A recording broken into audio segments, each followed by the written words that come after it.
What do these people have in common, aside from the fact they're all standing in China's Tiananmen Square smiling? This was the beginning of a journey that would bond the people in this photograph together forever. These 7 families have come to China to meet 7 baby girls who are waiting further south in the province of Jiangxi. We spent 11 days getting to know China and each other as we brought our baby girls into our families. Now, over 6 years later, each person in this picture holds a special place in my heart, having shared a journey that transformed all our lives. In my heart, I became a mother the first day I looked at the 3 pictures I received through email. I was also sent contact information for the 6 other families I would be traveling with as one unit to adopt babies together. We waited an additional 2 months for paperwork to clear, and we spent the time getting to know each other, sharing advice and making plans, and admiring each other's new baby pictures. Finally, the day came to leave for China.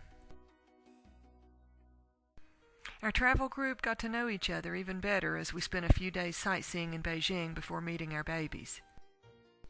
I forgot to take a coat to China, and the others in the group helped out by lending me their extras. Here I am on the Great Wall, wearing a borrowed vest over a borrowed denim jacket over a borrowed hoodie. Finally, we flew south to Nanchang, where all our hotel rooms came equipped with cribs in anticipation of our new arrivals. Our bus delivered us to a government office where we waited along with other travel groups to be introduced to our babies. Caretakers walked in with the babies, and there was confusion as parents waited to be told which baby was theirs. The babies had grown some since we had received pictures, and the fact that they were dressed in matching yellow coats added to the surreal feeling we experienced that day. At last, the lady seen here on the left gently placed my baby in my arms. The other families were experiencing this unbelievable event in the same moments. There were not enough translators in the room for everything wanting to be said. I didn't find out her role or how well the woman knew my baby, but she had tears in her eyes as she passed her to me. I will never forget her. Our facilitator had explained the Chinese custom of bundling babies in heavy clothes, and we had been warned not to remove any of their clothing in the presence of the Chinese people. To do so would be insulting and cause them to question our judgment as parents. Like the others, my baby seemed very hot with flushed cheeks, but none of us unbuttoned anything until we were back on the bus for fear of offending someone. We were all emotional as we prepared to return to the hotel with our new daughters. When we met in the hotel lobby the next morning to set out for another meeting with officials, our guide felt that none of us had our babies dressed warmly enough, and she asked that we all go back to our rooms to retrieve the heavy yellow coats our babies had come with before we took them out. Nanchang has fewer English-speaking people than Beijing, so the group stuck together, and we wore lanyards with instructions about where to take us if we were lost.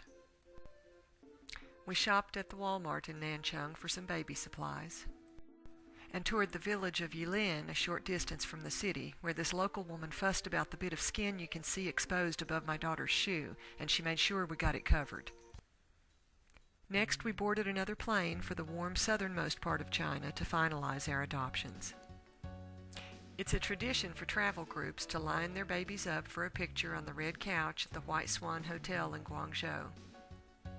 These 7 girls will soon be leaving China to begin their new lives in the United States. We were happy to finally be taking our daughters home, but there was also a sadness in leaving the land of their birth, this country that had trusted us to care for such precious gifts. What a difference 11 days in China can make in the hearts and lives of a group of people. As we posed for one last picture, which now included 7 beautiful babies, we felt an undeniable bond. Our girls will always share a special sisterhood, and the rest of us who stood together in Tiananmen Square 11 days before now felt like family. Everyone in the photo would be a different person as a result of our journey.